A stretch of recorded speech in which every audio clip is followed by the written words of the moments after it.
Alright, welcome back to Kings of the Old World, Qualifier number 5. Just to fix this little scroll speed bug, which is built into the game. It's not necessarily a problem of the Observer mod. Microsoft take note. Sorry, World's Edge. Who is it that works on AoE 3? I can't remember now. Anyway, getting back to the game. We got PrinceofKabul here on the British, in the blue trunks. On the red, we've got Jack on the Swedes. So we've got the two European civs with fairly unique house mechanics. The manor house is going to give Prince access to those early villages, so he's going to immediately throw down 2. Well, Jack going to want to throw down his torps soon enough.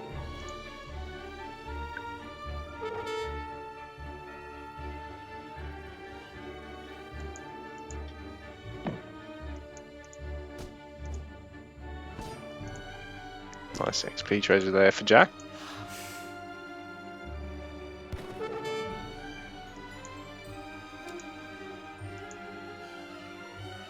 He's just going to try going for this double plague doctor treasure. He's going to snipe one of them. Pick off the other.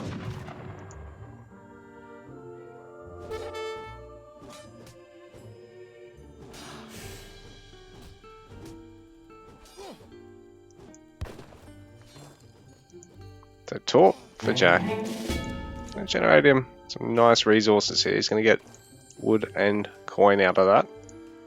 So PrinceofKabul going to ship 3 settlers. Jack. Well, we are yet to find out. Probably blueberries.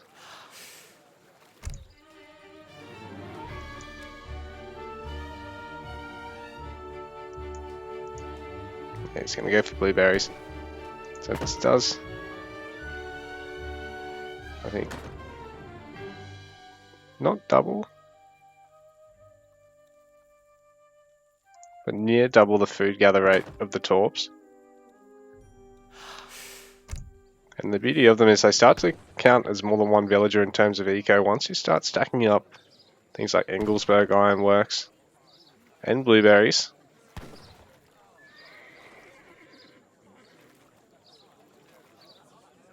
Even things like Fallon Mine. Quite useful because it actually makes the mines conserve a lot longer. So you're actually getting a lot more value out of the amount. So 2,000 coin now becomes, well, 2,500 coin. So back at home for Prince. He's gone for a couple of manors, but he's got all of his settlers now on wood, so he's going to be eager to try and squeeze out some structures. Going for another manor, but he'll probably move out with a villager to try and go for a barracks, either over here on the hunt in the coin or over here on the hunt in the coin, and really lock down Jack if he can early on in this matchup and deny the Swede player really being able to take advantage of his slightly slower moving but overall stronger in the late game macro unique house benefit to the Civ. Houses Imber. Nerf please.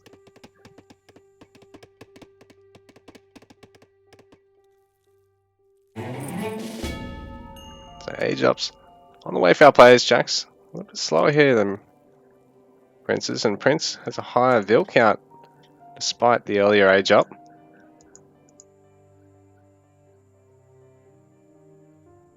So Prince is going to go for the top side.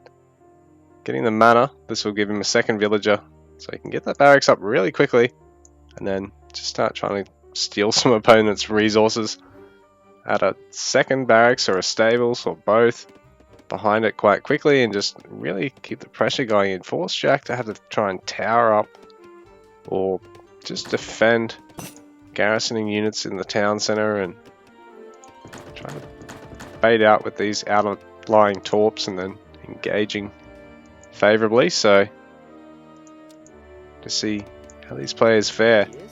Outpost wagon being shipped as well for Prince, so it's sort of the icing of the cake.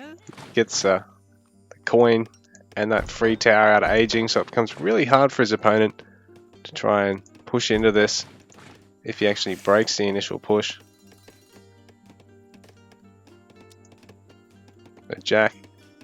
He's going to rely on defending first and foremost. He's gone for the 4 torps. Let's age up. On the way, we're going to have to see if he goes for some units here, like getting the pikes, or if he just goes straight for Engelsberg or Dominions.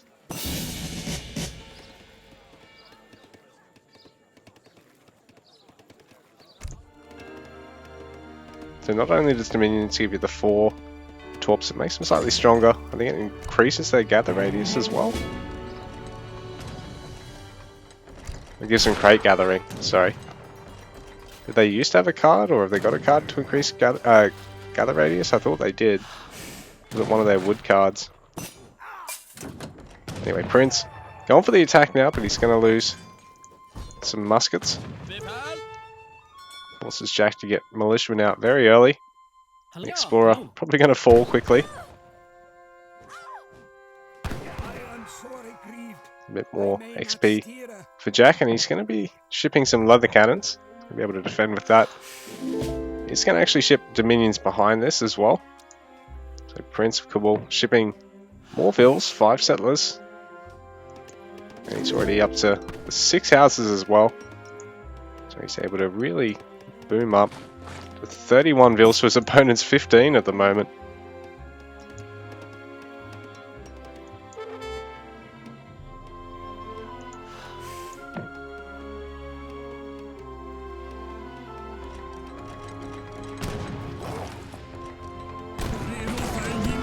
The cannons making a meal of Prince's infantry here.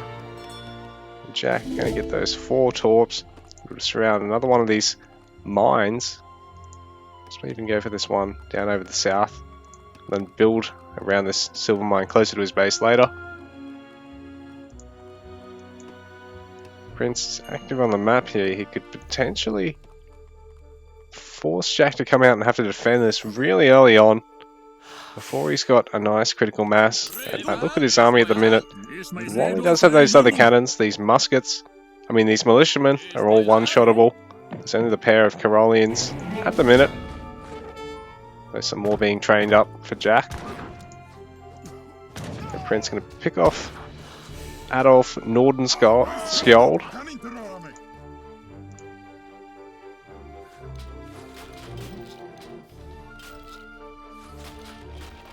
Now the beauty of Dominions, they are slightly tankier at least, so they've only lost the bonus health so far. The Prince going to keep massing up a bit more of an army for now. So we're going to have another attempt, now that he's got some more units. Or even try and go for the vills back at home. This Prince, while he's now up to 39 vills, Jack's only on the 18, so if you take them out, you're really only gathering on the torps, and then you can just fall back and take them out later. While Jack having to play the defensive game for the moment.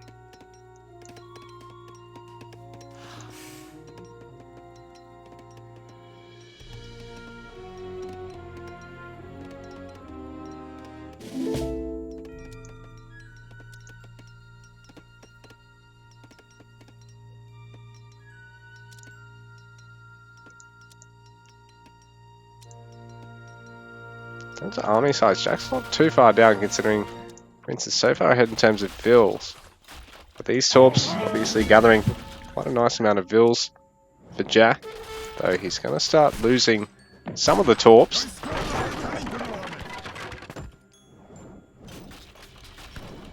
Swedish Explorer being picked off once again.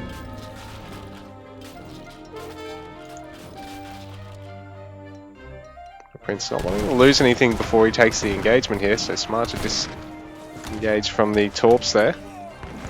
Now he's going to try and focus down one of the leather cannons, and he is going to get it. So Jack is going to lose the other leather cannon as well, so this army is all going to go down. Stuck around a little bit too long here, or perhaps taking an engagement he didn't need to, until he got another wave or 2 of Carolians out.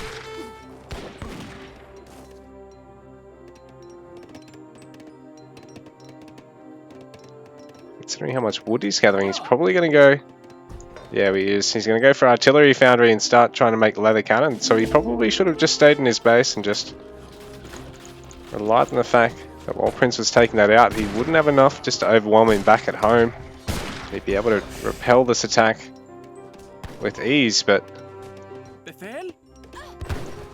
right now, Prince is going to get those muskets out. And then they're going to lose the Explorer once again. So this poor bloke has been cut down 3 or 4 times already. Jack is going to start that leather cannon production while Prince is still just training Vils and second barracks, so he's just massing up more muskets and more longbows for the minute. So Jack having to place the torps more defensively now anyway, after losing these ones from Dominions. A bit of an inconvenience. When he doesn't have any leather cannon on the way just yet.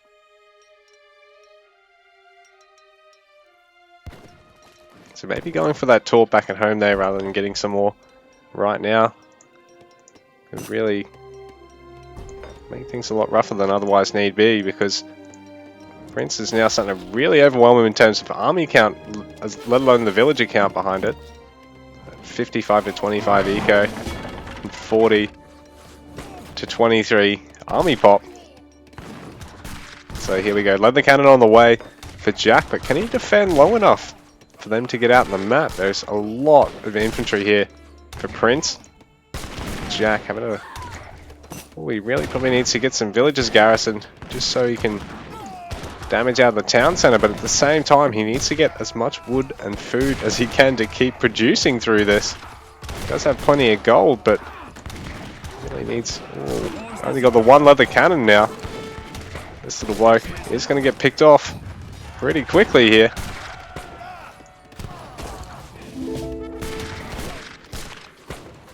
This may be it for Jack.